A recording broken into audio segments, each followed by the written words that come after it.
bagong update o bagong feature ni Messenger. Yes po mga idol, yung mga nag-add friend request sa atin doon sa Facebook, pwede na natin i-accept gamit ang Messenger natin mga idol. So alam ko na marami na nakakaalam nito. At saka alam ko rin na mas marami pa rin ang hindi pa nakakaalam nito, lalo na yung mga nagsisimula pa lang o yung mga baguhan.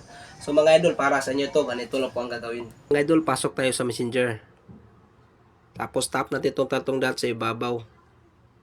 So itong friend request mga idol, so paalala na po mga idol, no, iba-iba ang gamit nating cellphone mga idol, so baka hindi yan makikita sa inyo.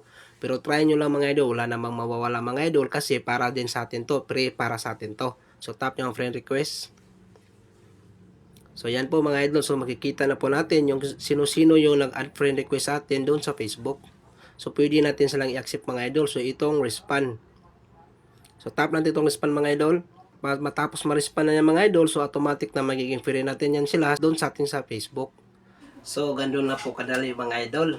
So kung nagustuhan mo itong video mga idol, pakishare na lang sa iba para mas marami pang makalam tungkol sa update na to. At kung hindi ka pa nakapollow, pakipollow na lang po idol. So maraming salamat.